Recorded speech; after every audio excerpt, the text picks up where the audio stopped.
Hi friends, ఈరోజు నేను తీసుకున్న electrical TVS EV max auto గురించి మీకు పూర్తి వివరాలు చెప్పబోతున్నాను. అంటే ఈ ఆటో బ్యాటరీ కెపాసిటీ ఎంత టైంలో ఫుల్ ఛార్జ్ అవుతుంది, ఈ ఆటోలో సిట్టింగ్ కెపాసిటీ ఎట్లా ఉంది, అంతేకాకుండా ఈ ఆటో తీసుకున్న వాళ్ళకి లాభదాయకంగా ఉంటుందా నష్టం ఉంటుందా అనేది ఈరోజు ఈ వీడియోలో పూర్తిగా చెప్పాను. ఈ వీడియో మీరు కనుక పూర్తిగా చూసినట్లయితే ఈ ఆటో గురించిన పూర్తి సమాచారం మీకు దొరుకుతుంది.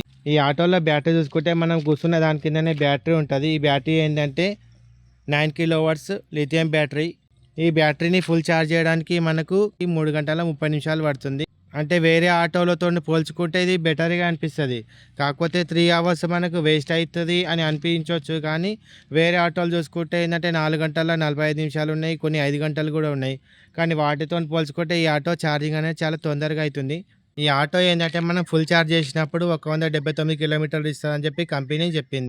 లోడ్ తక్కువగా ఉంది అంటే ఆటోలో ముగ్గురు మాత్రమే ఉన్నారు, రోడ్డు చాలా స్మూత్గా ఉంది అంటే మనం కంపల్సరీగా 130 నుంచి 150 కిలోమీటర్లు అయితే వస్తుందని మనం అంచనా వేసుకోవచ్చు. అదే లోడ్ కొంచెం ఎక్కువగా ఉంది అనుకుంటే మనం 130 కిలోమీటర్ అయితే 100% వస్తుంది. కాకపోతే ఏంటంటే కంపెనీ వాళ్ళు చెప్పింది 20 నుంచి 10% ఛార్జింగ్ ఉన్నప్పుడే మనం ఛార్జింగ్ పెట్టుకోవాలని చెప్పి. ఫ్యూచర్లో వీటికి చాలా ఇంపార్టెన్స్ ఉంటుంది. ఫ్యూచర్లో ఏంటంటే మనకు అక్కడక్కడ ఛార్జింగ్ పాయింట్లు పడతాయని గవర్నమెంట్ కూడా చెప్తుంది. ప్రతి 50 కిలోమీటర్లకి ఛార్జింగ్ పాయింట్లు పెట్టాలని గవర్నమెంట్ కూడా ఆల్రెడీ జీవో పాస్ చేసింది. అది ఫ్యూచర్లో ఇప్పుడు 2-3 సంవత్సరాలలో మనకు ఛార్జింగ్ పాయింట్లు వచ్చినాయి అనుకోండి, వచ్చితే మనం ఎక్కడన్నా ఈ ఆటో తీసుకొని వెళ్ళిపోవచ్చు. ఇప్పుడు పొద్దున్న మనం ఫుల్ ఛార్జ్ చేసుకొని వెళ్ళిపోయినాం ఒక 100 కిలోమీటర్ తిరిగినామంటే మనకు ఆల్రెడీ ఇంకా 50 కిలోమీటర్లు ఉంటుంది. 50 కిలోమీటర్లు అంటే మనం తినడానికో దేనికో టైం స్పెండ్ చేస్తాం.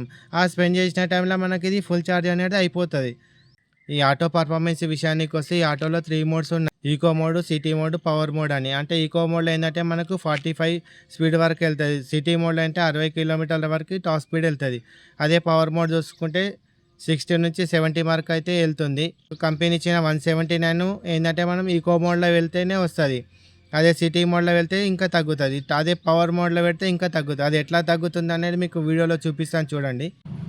ఈ ఆటోలో చూడండి top speed, eco mode, city mode, power mode అని 3 మోడ్లు ఉన్నాయి. అయితే ఇప్పుడు ఈకో మోడ్లో ఎంత స్పీడ్ ఉందో చూపిస్తాను చూడండి. 35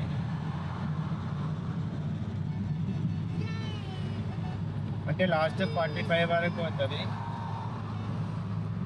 అంటే ఈకో మోడ్లో లాస్ట్ 45 వరకు అవుతుంది. ఇప్పుడు సిటీ మోడ్ ఉంది. సిటీ మోడ్లో ఎంత స్పీడ్ ఎంత చూపిస్తాను చూడండి ఒక్కసారి.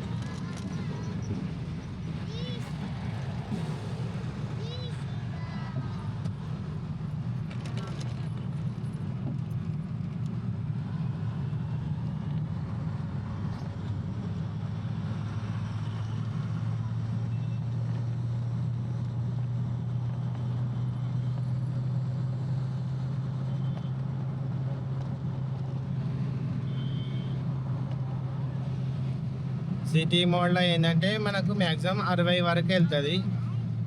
ఇప్పుడు పవర్ మోడ్లో ఎంత స్పీడ్ వెళ్తుందో చూద్దాం. చూడండి, ఇక పవర్ మోడ్ అనేది ఉంది. మనకు చూపడానికి రోడ్ కూడా కొంచెం క్లియర్గానే ఉన్నది. సో మనం ఇప్పుడు పవర్ మోడ్లో వెళ్తున్నాం.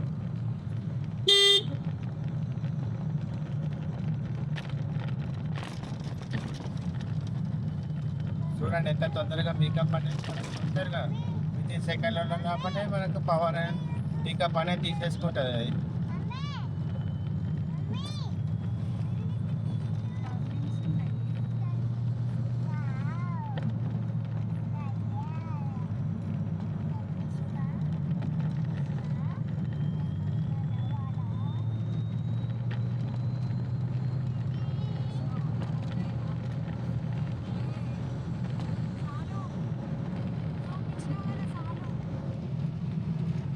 పవర్ మోడ్లో ఏంటంటే మనకు రోడ్ అంతా క్లియర్గా లేదు చూపెట్టడానికి, అక్కడక్కడ అడ్డం కూడా వస్తున్నారు.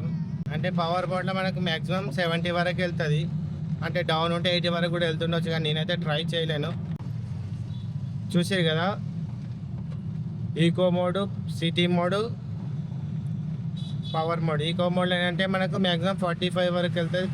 సిటీ మోడ్లో ఏంటంటే 60 వరకు వెళ్తుంది. పవర్ మోడ్లో 70 వరకు అయితే స్పీడ్ అయితే వెళ్తుంది. ఛార్జింగ్ పెట్టినప్పుడు ఎట్లా చూపిస్తుంది చూడండి. ఇగో మీకు ఇది అంతా ఇలా క్లారిటీ కనిపిస్తుందా చూడండి. ఇక్కడ 95% అయింది. ఇట్లా ఛార్జింగ్ పాయింట్ ఇట్లా చూపిస్తుంది. ఛార్జింగ్ కూడా ఎట్లా అంటే, నేను టీవీఎస్ ఆటో కొనుక్కున్నప్పుడే వాళ్ళు నాకు కంపెనీ నుంచే ఛార్జింగ్ అనేది వాళ్ళే ఫిట్ చేసి ఇచ్చిండ్రు వాళ్ళు. సో దీని నుంచి నేను ఛార్జింగ్ చేసుకుంటా. దీనికి ఎర్తింగ్ వచ్చేసి ఇట్లా ఎర్తింగ్ ఇచ్చిన, ఇటు నుంచి ఎట్లా వెళ్ళేసి అక్కడ లాస్ట్కి ఎర్త్ ఇచ్చిన, అక్కడ లాస్ట్కి కొట్టేసినాం. ఎర్తింగ్ లేకుంటే కూడా ఛార్జింగ్ అవుతుందా అంటే అవుతుంది, కానీ మనం ఇట్లా ఇట్లా ముట్టుకున్నప్పుడు షార్ట్ వస్తుంది అన్నట్టు. ఎక్కడైనా తేలింది ఉంటుంది చూడండి, ఇక్కడ తేలింది ఉంది, ఇది ఇట్లా తేలింది ఉంటే ముట్టుకుంటే షార్ట్ వస్తుంది. ఇట్లా ఎర్తింగ్ ఉంటే ఏంటంటే ఇట్లా ముట్టుకున్న చిన్నపిల్లలు ఎవరైనా ఎక్కినా షార్ట్ రాదు.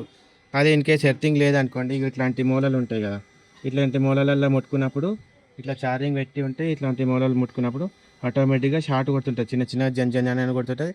మనకు బ్యాటరీ కూడా ప్రాబ్లం వీక్ అవుతుందని షోరూమ్ వాళ్ళు కూడా చెప్పారు, ఎర్తింగ్ కంపల్సరీగా ఉండాలని. సో నాకైతే షోరూమ్ నుంచే ఇది ఇచ్చారు వాళ్ళు, ఛార్జింగ్ పాయింట్ ఛార్జింగ్ పెట్టుకోవడానికి ఇది ఇచ్చారు వాళ్ళు, వాళ్ళే ప్రొవైడ్ చేశారు. ఇది ఏదంటే చూడండి, గజామ్ అనే కంపెనీ టీవీఎస్ ఉంది చూడండి, ఇది వాళ్ళే ఇచ్చారు. మరి మీకు కూడా ఇట్లా మీరు టీవీఎస్ బండి కొన్నట్లయితే మీకు ఇట్లా ఇచ్చిరా? వేరే షోరూమ్ అంటే వేరే షోరూమ్ వెహికల్స్ కూడా ఉన్నాయి కదా టీవీఎస్ కాకుండా, ఆ షోరూమ్ వెహికల్ కొన్నా కూడా మీ ఇట్లా కంపెనీ నుంచి మీకు ఏమైనా ప్రొవైడ్ చేసిరా లేదా కామెంట్లో తెలియండి. ఇప్పుడు ఈ ఎలక్ట్రికల్ ఆటో మనకు ఎంతవరకు యూజ్, ఎంతవరకు బెనిఫిట్, ఎంతవరకు లాభం అని ఆలోచిస్తే ఏంటంటే, మనం పొద్దున్న లేచి డైరెక్ట్గా వెళ్ళిపోవచ్చు, ఎటువైనా మనకు గిరాకు వచ్చిన బుకింగ్స్ ఉన్నా ఈజీగా వెళ్ళిపోవచ్చు. అంతేకాకుండా మనకు ఇది ఏంటంటే దీంట్లో ఇంజన్ లేదు కాబట్టి వైబ్రేషన్ అనేది 90% తక్కువ ఉంటుంది. ఇక ఈ ఎలక్ట్రికల్ ఆటో మైనస్ల గురించి ఆలోచిస్తే ఏంటంటే, బయట వేరే ఆటోతో పోల్చుకుంటే ఈ ఆటోకు రేట్ అనేది చాలా ఎక్కువగా ఉంది. మనకు ఛార్జింగ్ టైం అనేది చాలా ఎక్కువగా తీసుకుంటుంది. ఏంటంటే ఇప్పుడు మనం పొద్దున ఫుల్ ఛార్జ్ చేసుకొని వెళ్తాం, మనం 150 వస్తుంది అనుకుంటాం, మనం రన్నింగ్లో చాలా తగ్గిపోతూ ఉంటుంది. మధ్యాహ్నం వరకే ఆ ఛార్జింగ్ అనేది అయిపోతుంది. ఇప్పుడు మధ్యాహ్నం మనం ఫుల్ ఛార్జ్ పెట్టుకోవాలనుకుంటే, ఎగ్జాంపుల్ మనం 1 గంటలకు ఛార్జింగ్ పాయింట్కి వెళ్ళి ఛార్జింగ్ పెట్టుకున్నాం అనుకో, అది మనకు డెలివర్ 3:30 4 o'clock వరకు వస్తుంది. మధ్యలో కరెంటు పోయింది, మళ్ళీ ఏదైనా ఇష్యూ అయింది, వేరే ఆటో కూడా అక్కడ ఛార్జింగ్ పెట్టి ఉన్నది అనుకోండి, అది కంప్లీట్ అయ్యేంత వరకు మనం వెయిట్ చేసి మన ఆటో ఛార్జింగ్ పెట్టుకోవాల్సి వస్తుంది. ఇది ఒకటి మైనస్. ఎందుకంటే ప్రతి ఒక్క దగ్గర ఒక 10 ఆటోలు 20 ఆటోలు పెట్టడానికి అయితే ఆప్షన్ లేదు. ఉన్న ఒక 2 చోట్లలో 1-2 ఛార్జింగ్ పెట్టుకోవడానికి ఆప్షన్ ఉంది, అంతే తప్పించి ఎక్కువ ఆటోలు పెట్టుకోవడానికి ఆప్షన్ అయితే లేదు. ఇది గవర్నమెంట్ ఫ్యూచర్లో ప్రొవైడ్ చేస్తే అది బెటర్గా ఉంటుంది. అంతేకాకుండా ఇప్పుడు నేనేంటంటే ఈ ఆటో తీసుకున్న 3 నెలల తర్వాత ఈ ఆటో పర్ఫార్మెన్స్ ఎట్లా ఉంది అనే వీడియోని కూడా చేశాను. ఆ వీడియోకి సంబంధించిన లింక్ డిస్క్రిప్షన్లో ఇస్తాను. మీరు ఆ వీడియో చూసి ఏంటంటే ఈ ఆటో గురించిన పూర్తి క్లారిటీ అనేది వస్తుంది. ఎలక్ట్రికల్ ఆటో కొన్న వాళ్ళకు ఛార్జింగ్ పాయింట్ల గురించి చాలా టెన్షన్ ఉంది. అంటే ఛార్జింగ్ ఎక్కడ పెట్టుకోవాలి, ఇప్పుడు ఇంట్లోనే పెట్టుకోవాలా, ఇంకా బయట కూడా పెట్టుకోవాలా అనే విషయం డౌట్ ఉంటుంది. నెక్స్ట్ వీడియోలో ఏంటంటే ఇప్పుడు ఆటో ఛార్జింగ్ పాయింట్లు ఎక్కడెక్కడ ఉన్నాయి, మనకు అందుబాటులో ఉన్న ఛార్జింగ్ పాయింట్లు ఏంటి అనే విషయాలు కూడా నెక్స్ట్ వీడియోలో మీతో చెప్తాను. ఇది వాటి వీడియో. ఈ వీడియో నచ్చినట్లయితే తప్పకుండా లైక్ చేసి షేర్ చేయండి. ఇది ఎవరికైనా ఉపయోగపడుతుంటే వారికి ఈ వీడియోని చూపించండి.